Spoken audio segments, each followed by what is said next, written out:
जिस फल में मिठास ना हो, जिस फल में मिठास ना हो और रिश्ते में एहसास ना हो तो दोनों ही बेकार हैं।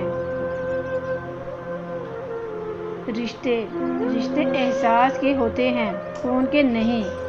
जहाँ एहसास ना हो वो खूनी रिश्ते भी गैरों जैसे हैं, और जहाँ एहसास हो वो गैर रिश्ते भी अपनों से बढ़कर हैं। मालो दौलत और आसाइश ज़िंदगी के लिए है, और ज़िंदगी इसलिए नहीं है कि इंसान दौलत ही इकट्ठा करता रहे।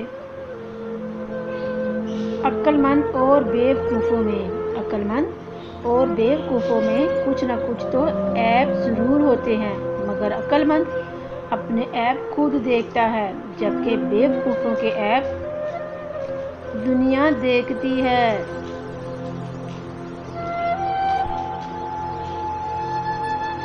हर लिखी हुई बात को हर पढ़ने वाला समझ नहीं सकता, क्योंकि लिखने वाला एहसास लिखता है और पढ़ने वाला अल्फाज पढ़ता है।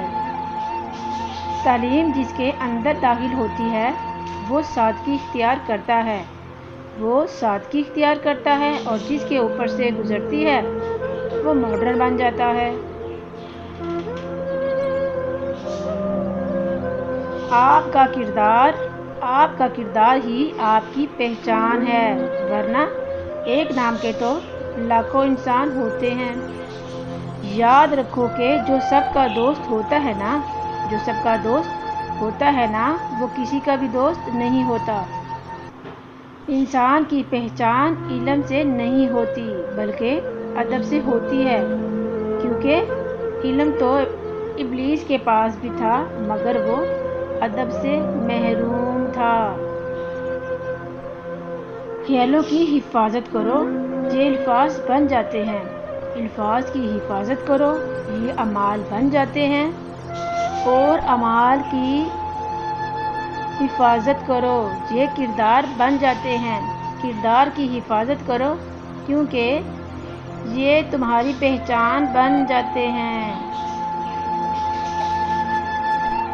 मांगना है तो अल्लाह से मांगो, जो दे तो इनायत, ना दे तो मसलहत। इंसान से कभी ना मांगो, जो दे तो एहसान, ना दे तो शर्मिंदगी। जो शख्स हराम माल खाता है उसके तमाम अज़ाब हराम काम में पड़ जाते हैं, ख्वाह वो चाहे या ना चाहे। बुरे सलूक का बेहतरीन जवाब अच्छा सलूक, और जहालत का बेहतरीन जवाब खामोशी है।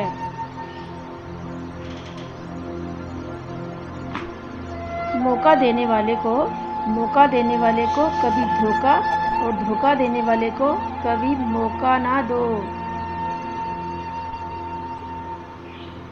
तुम अल्लाह ताला के ज़िक्र में दिल लगा लो, सुकून और इत्मीनान तुमसे दिल लगा लेंगे।